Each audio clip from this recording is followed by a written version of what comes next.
We mentioned earlier leafy lettuces and brassicas, Yes. and those enjoy the cool weather, maybe a slight freeze as well. How do you protect raised beds or perennials from early frost or freeze damage? Great question. Typically, what I'll do is I'll set up like a wire or PVC pipe, almost like a little arch. Looks like a little mini hoop house, right?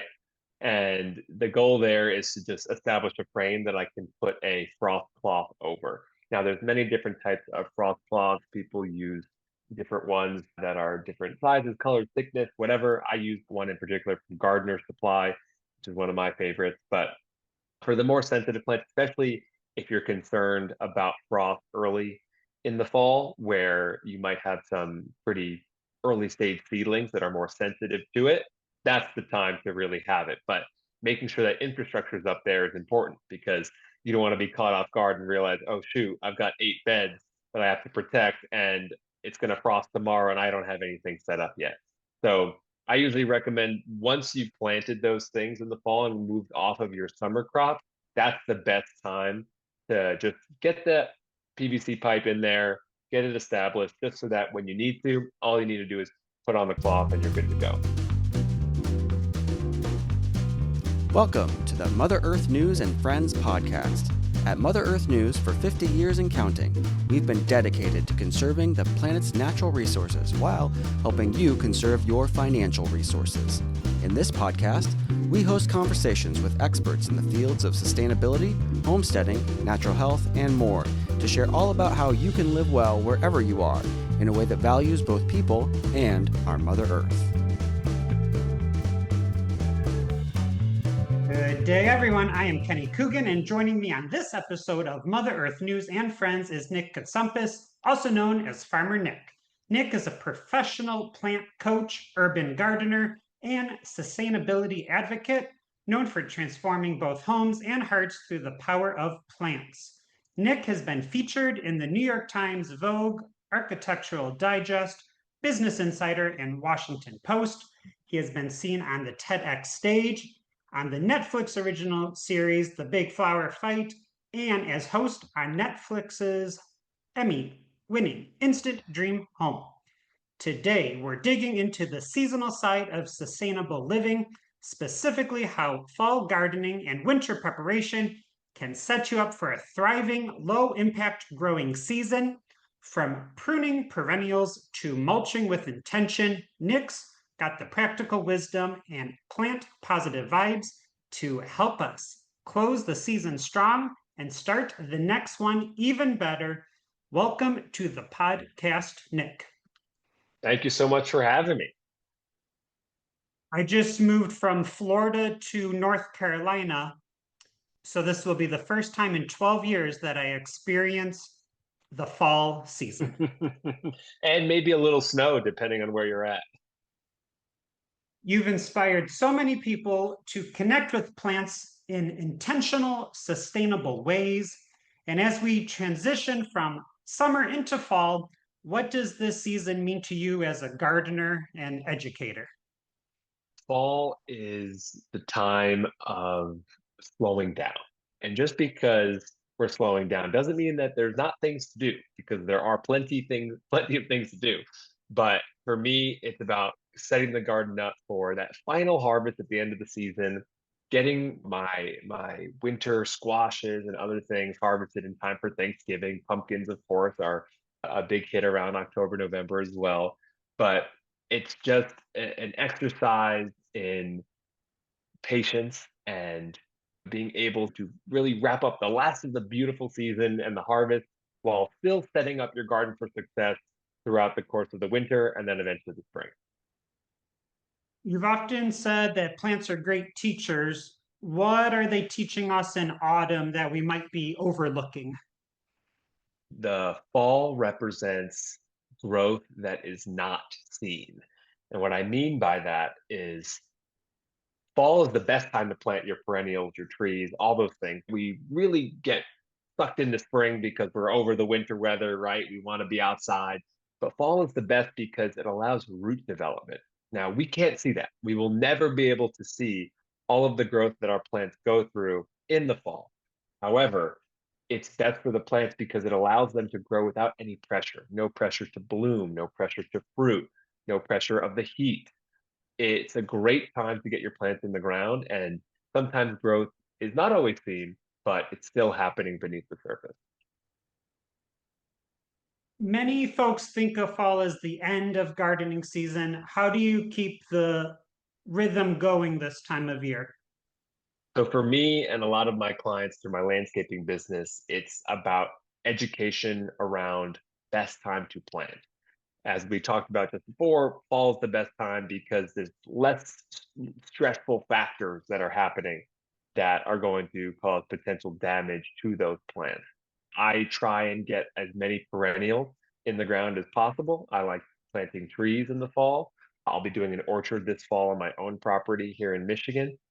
And it's just a really good time because it's wet, it's cooler temperatures, it's not freezing cold yet.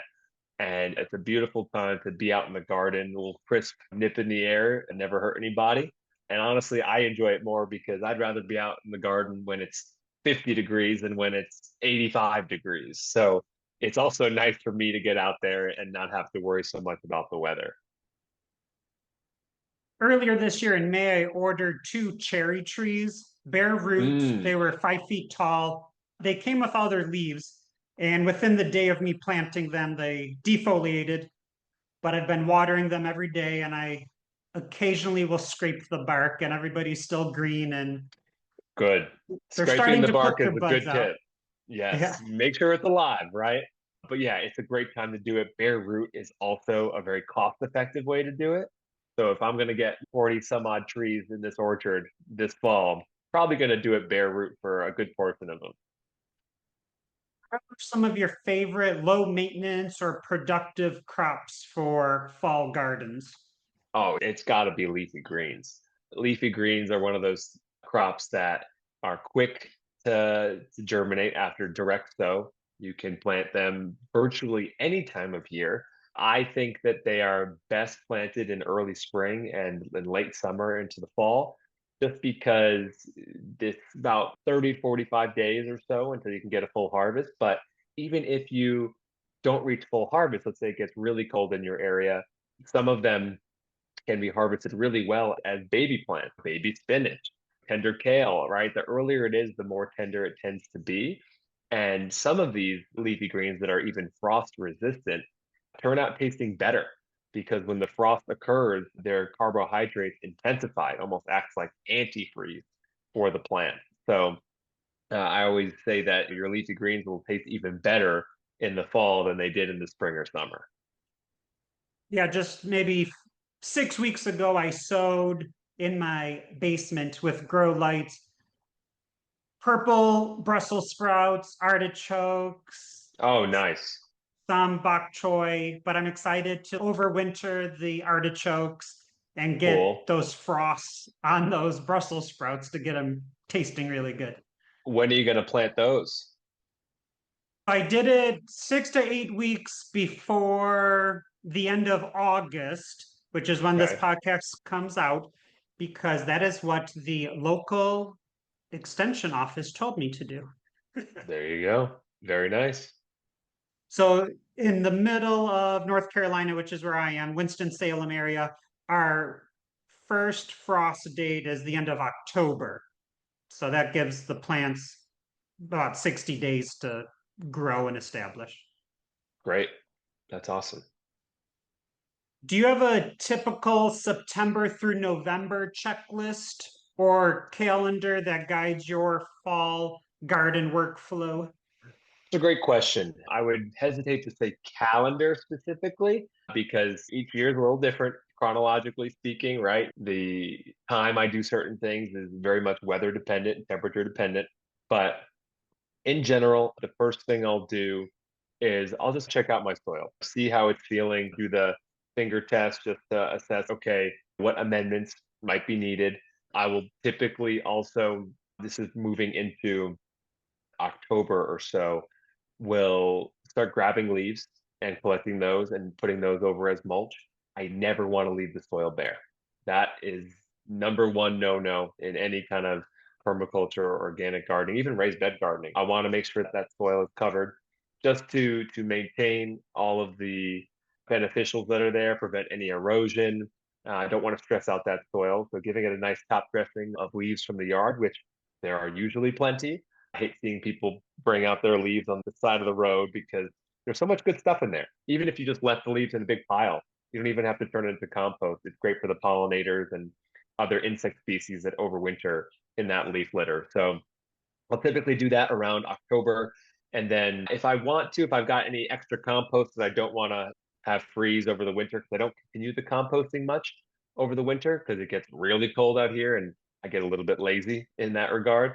But I'll add a little bit of compost, mix that in, hit it with some leaf litter, and then I'm ready to go. One thing I won't do particularly is I won't prune back my perennials or cut them back to the base until spring. The reason I do that is also because there's other insect species that will overwinter in those perennials, and also some of them will have seeds that will provide food for the birds in the wintertime as well. So I'm not a big fan of cutting everything back in the fall. I'll typically wait until early spring before I make those cuts. And then the only thing I'll really prune back would be any fruit trees in the fall. And that can be an into November project for sure before it gets too cold. But making sure I'm using good sharp shears, it's not freezing out, and make the cuts I need to increase airflow, top them off at a certain height, especially for the fruit trees, which I don't want to get over 8 feet tall or so. At a local community garden, they had a field of poppies, and there was a huge flock of yellow finches just Mm, devouring all the seeds. that's the way to do it. And if we cut things early, those birds won't have the same level of food source that they would otherwise. So it's a great thing to do and good for anyone who loves birds, which most gardeners do. And because of that, I purchased a packet of poppy seeds immediately. There you go. Now, locally on Facebook Marketplace, somebody was giving away a barn full of hay bales, Whoa. but the caveat was that the hay has been sitting there for 2 decades. Wow. That's a long time. So I don't know if there's mold problems, but I was thinking it would still be good for maybe mulch, but maybe compost. Yeah. Obviously, it's been there a long time. If it's been there that long, I would assume there's got to be some mold somewhere in that, but it's always good to have straw mulch. I use straw mulch on my garden beds. It's great for keeping that water retention going. You mentioned tucking in your garden. What rituals or physical tasks help signal that seasonal shift for you? Oh, collecting the leaves. It's a never-ending process here. I moved in to this new house, which is 10 acres or so, and it's very wooded. And we moved in fall. And I was just here for the color. It looked amazing. And then a month later, I was dealing with more leaves than I've ever seen in my entire life. So getting out the leaf blower, the rake, the tarps is a big part of it. I know there's different attachments you can use on ride-on mowers that help collect the leaves as well. But in general, I think the leaves are just so symbolic of that change and can be so useful in the garden. You can grind them up for compost. You can leave the leaves for the pollinators. You can top dress the beds like I do every year. It's such a great free resource that we don't often take advantage of. And even just blowing them off into other areas of your yard that you won't see is totally good. So I have no problem with it, but I know a lot of people get very picky around how their yard looks, which is good and bad, right? But I'm a big leave the leaves component proponent, and I think that in general, anything that relates to the changing of the seasons in regards to the trees is very symbolic for me. We mentioned earlier like leafy lettuces and brassicas, Yes. and those enjoy the cool weather, maybe a slight freeze as well. How do you protect raised beds or perennials from early frost or freeze damage? Great question. Typically, what I'll do is I'll set up like a wire or PVC pipe, almost like a little arch. Looks like a little mini hoop house, right? And the goal there is to just establish a frame that I can put a frost cloth over. Now, there's many different types of frost cloths. People use different ones that are different sizes, colors, thickness, whatever. I use one in particular from Gardener Supply, which is one of my favorites. But for the more sensitive plants, especially if you're concerned about frost early in the fall, where you might have some pretty early stage seedlings that are more sensitive to it, that's the time to really have it. But making sure that infrastructure is up there is important because you don't want to be caught off guard and realize, oh, shoot, I've got 8 beds that I have to protect and it's going to frost tomorrow and I don't have anything set up yet. So I usually recommend once you've planted those things in the fall and moved off of your summer crop, that's the best time to just get that PVC pipe in there, get it established, just so that when you need to, all you need to do is put on the cloth and you're good to go. When it comes to feeding the soil, do you like cover crops or mulch or a combination of those? Definitely a combination. Mulch for sure. I'm a big mulcher. Mulching is important. And I think that it depends, the type of mulch you use depends on what you're growing, right? For any raised bed vegetable stuff, I'm going with straw mulch just because it's much thinner and it's not going to last a long time in there. I would never mulch my raised beds with something like cedar mulch, which is naturally rot resistant, going to last a few seasons at least.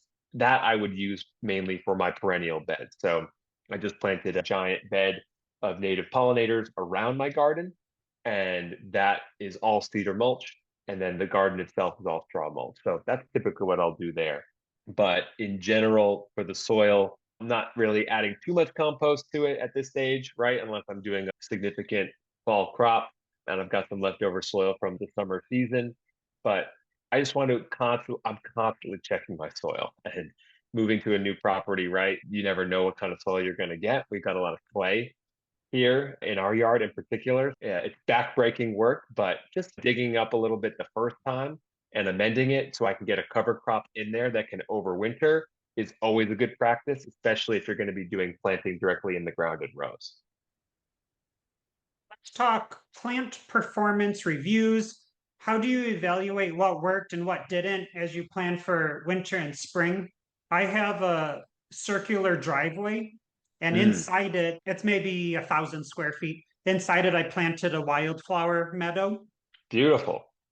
Half of it's beautiful wildflowers, and then the other half was retaken by non-native grass. Yeah, it's always a never-ending battle against the invasives. And I think it's one of those things where if you care about the ecology and you're trying to have pollinators and whatnot, you can't really spray too much when it comes to glyphosate and some of these other things that I do not use. I could understand if you had 100 acres and you're trying to get rid of invasives and you're not worried about foot traffic or animals, dogs, this and that. I get it. And doing that for the first time, I've seen people do that even in conservation groups. But for the home gardener and someone who's going to be trafficking that area a lot, especially with pets or anything like that, I think just removing by hand and even hitting with a bit of vinegar, Epsom salt, dish soap combination just to try to get some of it back there is always a good practice. Hand pulling will take you forever. But the more lawn that we can get rid of, the better. And it seems like you've got a fun little spot there that's probably going to take you a lot of time if it's 1,000 square feet. We're going to take a quick break to hear a word from our sponsor. And when we return, we'll be talking about sustainability. We are back with professional plant coach and urban gardener Nick Cutsumpas. He is also the author of Plant Coach, the Beginner's Guide to Caring for Plants. Nick, you are big on sustainability, and I have a master's degree in sustainability. Love What it. fall garden mistakes or habits do you see that unintentionally create waste? Oh, okay.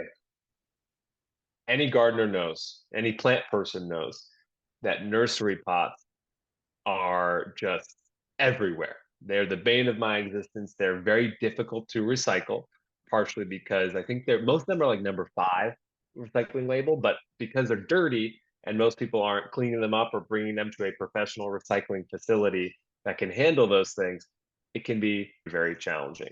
That said, one practice that I've gotten in a good habit of is that if I'm going to buy any new plants, which of course we're going to be buying seedlings at some point and different trees and whatnot, I try to save as many of those nursery pots as possible. Now, if there's the flimsy 6 cell tray ones that are those thin plastic that break all the time, those you can get rid of. Those are not going to help anybody out. But if you got a decent, thick nursery pot, be it a 4 inch, 6 inch, whatever, even some of those seed trays can get a little bit bigger now, save them. Start your seeds in them. It's a great practice to do over the winter, like you said, with your grow light setup. I've got my greenhouse here, which is an absolute luxury in terms of extending my season. I'm going to keep that at about, I'd say, 55 degrees or so over the course of the winter. And I'm going to grow as many things as I can in those nursery pots. So being able to reuse, repurpose those in any way you can is always a good practice because they're very difficult to recycle properly.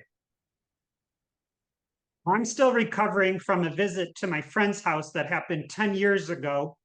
They had a beautiful vegetable garden, and we were cooking in their kitchen, and then all of their food scraps were going into the garbage. Oh, oh, composting. Gotta do it. Gotta Yeah. do it. It's in the wintertime we use our loamy, which I know is not true compost, right? But it's a great way to just take the food scraps and not throw them in the landfill because people don't realize that a head of lettuce can last 20 plus years in a landfill because it doesn't have the right environment to decompose properly, all the while releasing methane and other gases that are very negative for our environment. So food waste is a huge part of that. And also, when you're shutting down your garden for the year and cutting out those tomato plants in the fall, those can be composted too, right? This, even if you just throw them in the yard or bury them somewhere, anything but throwing them in the trash and getting them picked up by the local trash garbage company is a win. So today we're talking about gardening in the fall, preparing for the winter. And I'm not going to allow you to answer this next question with saying perusing the seed catalogs, because that is a December, January activity. Yes. So what can people do to use this quiet season of, let's say, September through November to Yeah. reflect, plan, or reimagine their garden purpose? So one thing that, especially with this new property, that I want to do is create a proper photo journal of the season. Reason I say that is because, you know, there's going to come a time next spring where you're going to be like, all right, I want to rotate the crops in my beds because I don't want them pulling the same nutrients. Always good to have crop rotations no matter what kind of food you're growing or anything. And you're going to think about, was the tomato bed here or was it on this one or this? I can't remember. Were the brassicas here? Having photo evidence of all of it, which most gardeners take their pictures. It's so easy nowadays with their smartphones, but just organizing it, right? Take all the photos, drop them in an album, and say, hey, this is my spring, summer, fall garden 2025.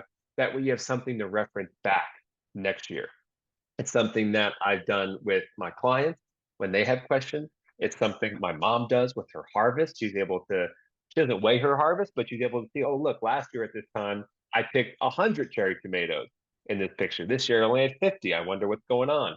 It allows you to establish a baseline so you can start making adjustments and seeing what works, what doesn't, and what might increase your yields down the line.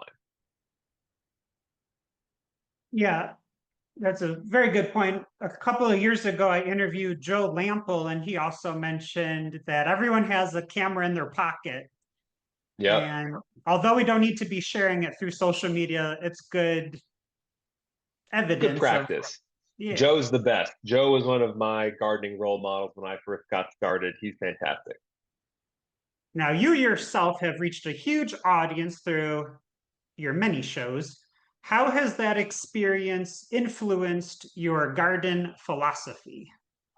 Oh, I think it's honestly influenced it negatively because I'm used to having a team of 50 on hand or endless plants at my disposal that I can use and get done in the ground real fast. I think if anything, it's taught me the value in slowing down, in not needing to get everything done all at once. Times where I'm struggling, like, hey, I forgot to go get this. I need to do this, and I can't turn and ask somebody, hey, I need this plant in 30 minutes. See you then. So that can always be a little bit of a challenge. I think it's a more real world experience, right? It's me in my yard. My wife helps me out as well, but she has a full-time job. She can't dedicate the time to this, but the slowness allows me to do more self-reflection and also teach a little bit as well. I coach baseball here at the local high school this year, and a lot of the boys were asking, hey, Coach Nick, do you have summer job opportunities? We'd love to help out. And it's been great, right? I get 3, 4 guys come over. They learn about what I'm doing here on the homestead. They learn about mulching. They learn about native plants, growing food. And I wouldn't be able to do that level of teaching if it wasn't, if it wasn't a show concept, because you're moving so fast and it's all about the drama and what you're trying to accomplish in a short amount of time. The elongated time allows me to share my knowledge in a different way, get a little bit deeper than just that soundbite for TV, and share some of this with that next generation of future gardeners. I run a carnivorous plant nursery, and I think I need some unpaid interns as well. We pay them, but it's certainly the high school rates are better than the adult rates, that's for sure. Do you have any surprising or funny behind the scenes you'd like to share from a Oh yeah. specific TV show? Oh, from one of the TV shows. So a couple times, this was more so with Instant Dream Home, which we were renovating homes in a day. One of my biggest challenges was when you're doing the landscaping and you're also renovating the home at the same time. There's a lot of conflicting schedules and machines that are moving through and whatnot. And we're all trying to do this in a very short amount of time with 200 people on site. So accidents happen. So we were trying to get in, I think it was one of the southern magnolias, which are very common in Atlanta, a great plant. And we were bringing it in on a skid steer. It was like a 14-footer, pretty big already.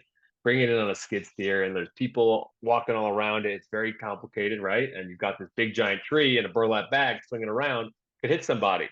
And someone walked in front of it. The skid steer driver tried to move, and the tree swung around and went right into someone's windshield. Fortunately, there was no damage. No one got injured or anything like that. But it was funny to see this big tree whipping around in the street there. It could have caused a problem, but fortunately, we got out of it okay. But when you're moving big trees with lots of machinery and a lot of people around, it can be a little tricky. When you're creating content, especially in the fall and winter, how do you make plants exciting for a digital first audience? When I think of that question, I think about when I watch Instagram, I think of, oh, here's us putting 100 bulbs in the ground, but then they Yeah, always show 8 months later. exactly. It's not exactly showy and colorful in these months here, but I would say that for me, I shift my focus a little bit and I lean heavily more into some of the indoor gardening, the house plants, hydroponics, things of that nature. And also will this year have the opportunity to show off my greenhouse and show things that I'm overwintering, show things that I am planting that will live in there full time, like my citrus trees that I could have out in LA, of course, but here in Michigan, certainly not possible. So I think it's going to unlock some new content opportunities for me, but also sharing about how I store food, how I cook the food, leaning more into some of the culinary aspects in the winter is always a good thing because people are starting to think about as we get into January, their New Year's resolutions, what kind of diets they're trying to do, this and that. So I always like to share fun plant-based recipes, specifically those that I've used crops from my garden. Fall is the perfect time to be preserving the bounty. Exactly. Have you seen one plant trend online that makes you cringe or clap? Cringe or clap? I would say clap in general. I've really seen a much stronger push towards natives and pollinators in these last 3 years. I'm sure you've seen it in your work as well, but it's really gotten into the gardening philosophy, regardless of who is doing the landscaping and gardening, right? There are companies that are big companies that are now starting to give more attention to it. And I think that certainly related to an increased focus on environmentalism, that's certainly a clap.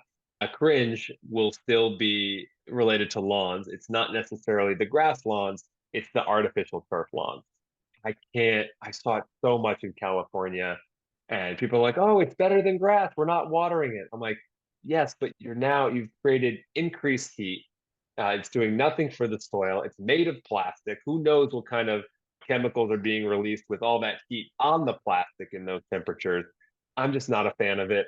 I think there's so many beautiful native plants that can be used in those more drought climates, but I don't know. I can't get behind the fake grass. I can't do it. At a very far distance, it looks nice, but then when you get close, it looks really bad. And half the time weeds popping up out of it anyway. So I think it's a waste of money and not a good environmental solution. Okay, let's leave the listeners with a call to action.